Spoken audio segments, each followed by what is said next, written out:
Varying interest rates state to state. We use our textbook to answer question 5-2 on page 151, and we look at the ability of states to offer different interest rates. The first question our text poses is suppose interest rates on residential mortgages of equal risk were 8% in California and 10% in New York. Could this differential persist? The answer is yes, and we are going to look at the two main factors of why. Those two factors are supply and demand and inflation expectations. Supply and demand. Supply and demand certainly affect one another. The lower a supply, the more demand in the public. The more available a supply, the lower demand since more people have the option to buy. The first theory that we look at listed in our textbook is called the market segmentation theory. That is explained as the theory that every borrower and lender has a preferred maturity and that the slope of the yield curve depends on the supply of and the demand for funds in the long-term market relative to the short-term market. We pose questions to ourselves looking at these questions in the text. Perhaps the demand is lower in California than in New York, or perhaps the supply is also different in these states. Could it be higher in California than New York? In this slide, we look at inflation expectations. This is just an example of past inflation trends and predictions that people have for the future. But we need to remember, and we will look at this, that these are just predictions. This one equation that we are showing right now is one equation that our textbook shows in assisting on how the rate of return on money can be calculated in regards to the U.S. Treasury. The IP listed in this equation is an adjustment from investors in regards to expectations of inflation rates. So we need to remember that this is certainly an adjustment that investor to investor uses in order to expect, to educate, and guess on future inflation rates. It's not a perfect system. The next theory that our text discusses that will show the effect of inflation rate prediction is the expectations theory.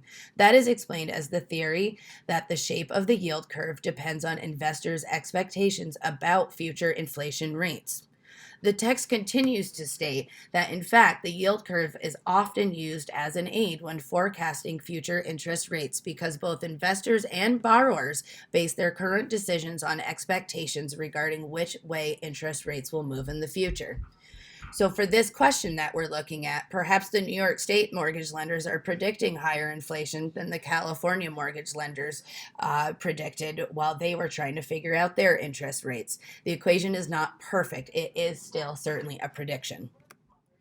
The next question that we answer from our text is, what forces might tend to equalize rates?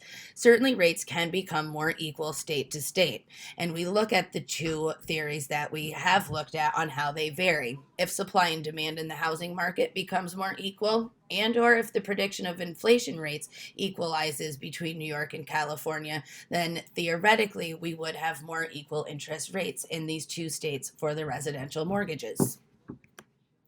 The next question in our text poses this: would differentials in borrowing costs for businesses of equal risk located in California and New York be more or less likely to exist than differentials in residential mortgages? What my theory is that the answer is the differentials would certainly be less likely to vary due to businesses tending to use shorter term loans. Our textbook quotes, all else equal, investors generally prefer to hold short-term securities because such securities are less sensitive to changes in interest rates and provide greater investment flexibility than longer-term securities. Investors will, therefore, generally accept lower yields on short-term securities than longer-term securities, and this leads to relatively low short-term rates. Businesses tend to take out shorter-term loans versus the consumer who's taking out a 30, 45, or 60-year mortgage on their new home. Investors prefer these short-term loans and lower their interest rates. Certainly because of supply and demand, certainly because of predictions of inflation rates. The business interest rates could still vary, but it's certainly a less likely variable when you're looking at businesses versus residential mortgages. The next question from our text poses, would differentials in the cost of money in California and New York firms be more likely to exist if the firms being compared were very small or very large? Here we look at the term structure of interest rates. That is explained in our textbook as the relationship between yields and maturities of securities. This does tell us that the size of business could affect the cost of money and in turn affect the interest rates. A larger company typically has greater funds, maybe has a better credit rating, maybe not, but certainly has more money in play in the money market and those stocks and bonds and whatnot as a smaller business. The smaller business has less limited funds and also typically is going to predict lower growth comparatively to the big business. But one thing that our textbook does bring up, and I quote, the federal government supports agencies that help designated individuals or groups obtain credit favorable terms. Among those eligible for this kind of assistance are small businesses. So that's another factor to take in, that sometimes small businesses may actually get a better interest rate, even if they have lower funds than the big business, because the government wants to try to help these mom and pop businesses and the smaller businesses grow and become sustainable in our future. The final question that our textbook poses is, what are the implications of the trend for financial institutions to become large mega banking organizations and to engage in nationwide branching? In our textbook, it states that mergers and acquisitions of large banks have attracted a great deal of interest in recent years. The trend is clearly towards fewer but much larger banks. An example that the textbook gives is in 1997, Nations Bank, which was the fifth largest banking company at the time, acquired Barnett Banks, which was the 25th largest banking company, to form the nation's third largest banking company. In 1998, Nations Bank became the largest bank in the United States when it acquired Bank America, which was the fourth largest bank at the time, to form Bank of America. So what we see is that certainly this is the trend, smaller banks being merged with or acquired by the larger banks. We certainly have less single banks than we had many years ago. This certainly creates bigger, more powerful banks. They have more money.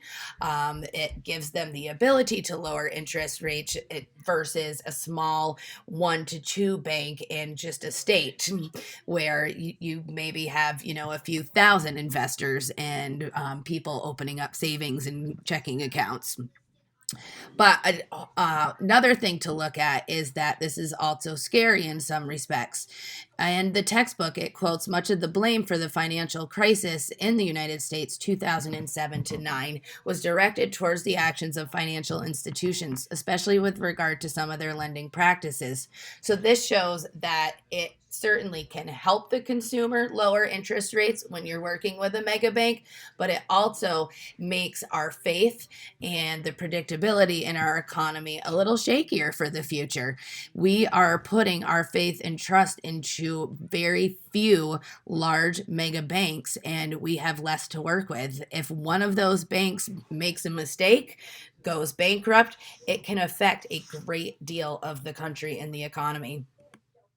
In conclusion, we would like to review just a few of the things that we reviewed in this presentation to summarize. Mortgage interest rates can vary state to state. Interest rates are affected by the length of the loan, supply and demand, and inflation predictions. Inflation predictions, we do need to remember, are just that. They are done by calculations with different variables. Large and small companies vary in their cost of money, and mega banks or nationwide banks can play a large role in our economy for the good and for the bad. Thanks for listening, and here is a list of my references.